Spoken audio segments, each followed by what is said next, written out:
All right, we are back here with our own roving press event reporter. He's now here in the flesh, back from the embedded reporting at the press conferences. Is Michael it roving Pachter. or raving? I think Right. I'm raving lunatic. Right. No, Certainly not getting anything right. You're this redeemed, time. Pachter. You said we called you before the Sony press conference yesterday. You said, I think they're going to go $399.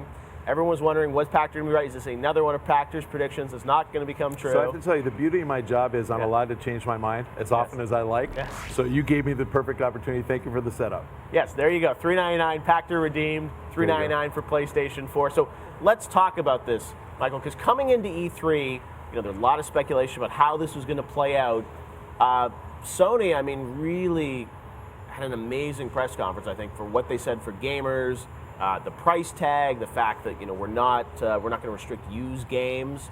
Were you surprised by Sony's messaging and how well it resonated?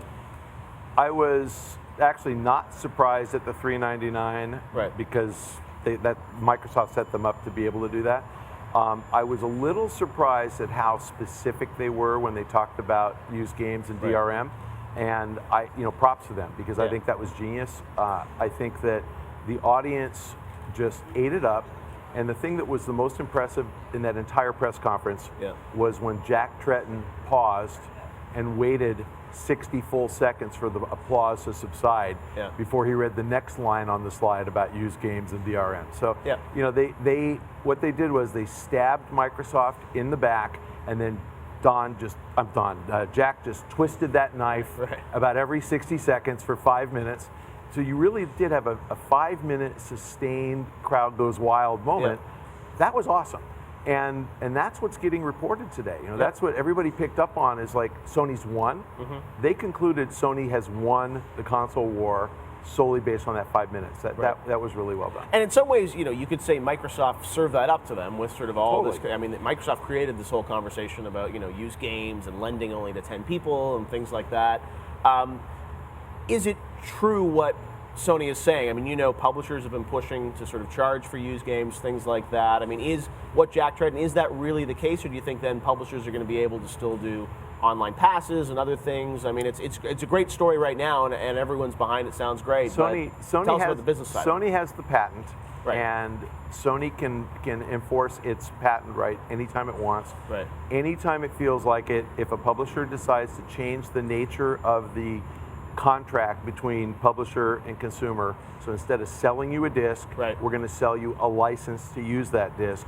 They can turn on DRM anytime they want. I continue to believe no publisher has the guts to do it. Some people speculate that Ubisoft will do it.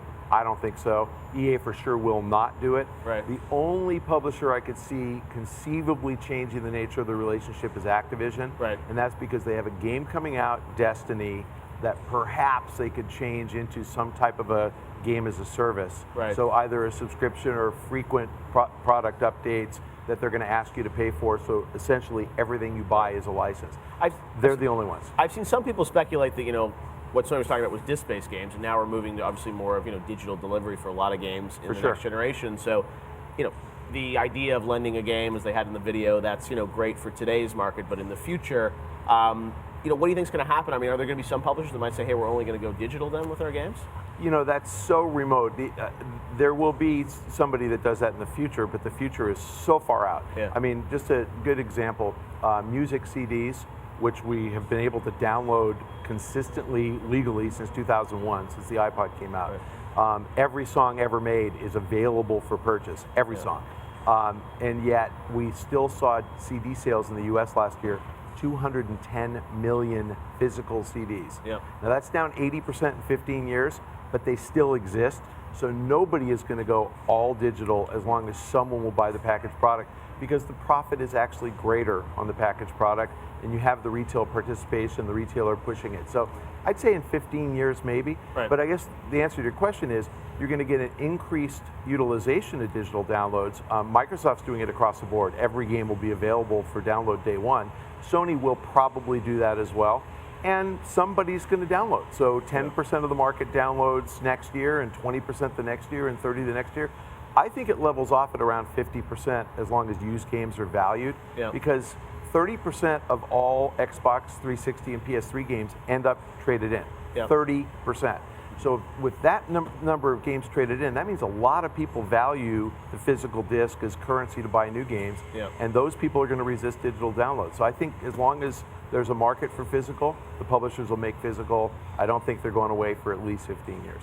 When do you think the price decision was made? Do you think Sony, saw Microsoft opened a window early yesterday, and then they decided, let's do this? I'm not going to name this person because I don't want him to get in trouble, but I spoke to a Sony executive yesterday after the event who said that they were, I can't say this on TV, they were pooping bricks based on my initial forecast that Microsoft would charge $399 because they said, we really couldn't go to $349. Like, we really couldn't do it, and we were like, what happens if they say $399 and we say $399, we're screwed.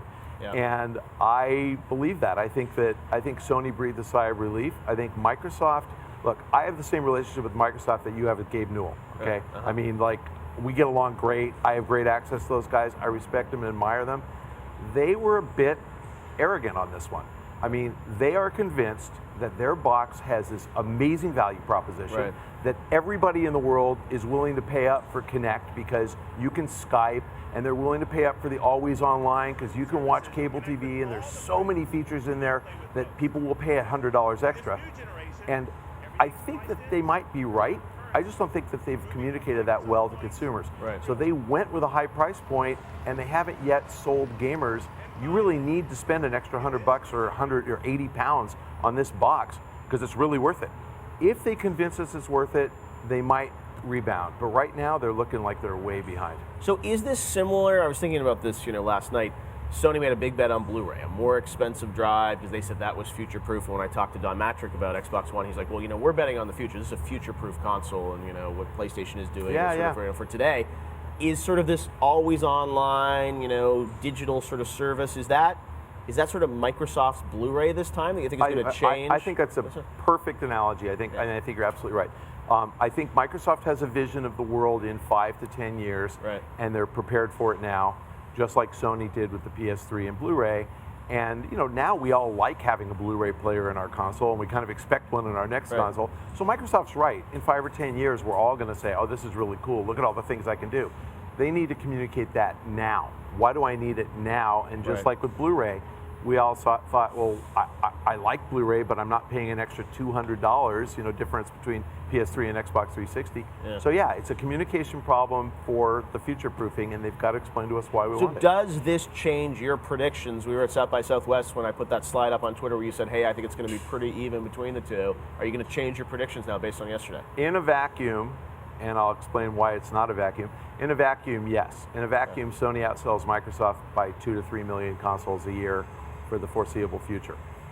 First thing is Microsoft will cut price in January, February. If Sony outsells them in the US by 100,000 a month in January, February, they're dropping the price on the Xbox One. They won't cut it before launch because I think they're too proud. I think they can't admit they made a mistake. The other thing is, we haven't talked about subsidies. I still think always on is a huge incentive for an internet service broadband provider to sell you a $60 a month broadband connection and say, wow, you're going to pay me $60 a month forever. You're worth $5,000 or $6,000. I'll give you $300 toward the purchase of your console. That is so happening. That's what they have to do, is now come out and say, get the Xbox One for $299 or something. And so when I called them cocky or arrogant, they actually probably know that they have this ISP coming, and they probably know the subsidy is in the works. And I think all they're doing is thinking, well, if the effective cost to the consumer is $200, we might as well take that extra 100. I still think it's a PR disaster. I think until they announce a subsidy, it's going to be a problem for most people. And I frankly think you're going to get a subsidy pretty widespread. I think US and Europe. I think a lot of ISPs will pay for this.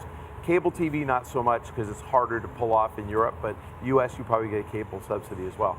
All right, Pachter, we've got some social questions for you from all your fans on the internet. Both of them. Amanda McKay, what do we got?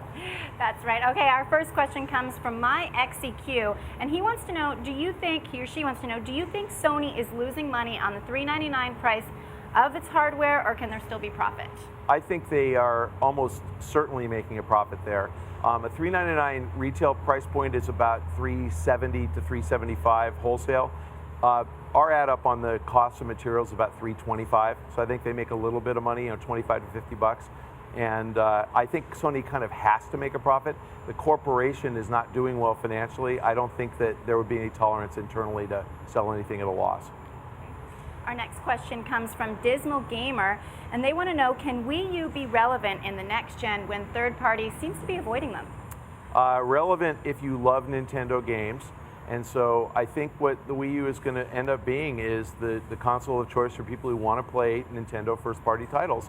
That's great, but I would say about 90% of those people would like to occasionally play FIFA or Call of Duty, and so I don't think those games are ever going to be on Wii U again, and I think they're going to end up buying one of the other consoles as well. Well, that leads us to the question from JB Gallant. Does the Wii U need a price cut to sell, considering most of its announced games are coming out in 2014? Price cut or blood transfusion, yeah. I mean, I think the thing is like close to on life support. It's going to sell 30 million units eventually at some price because there's that many Nintendo fans, but I don't think it's going to sell more than 30 million without third-party support. So I think they've got a serious problem. If Ubisoft abandons it after this holiday, I think that you can stick a fork in the Wii U.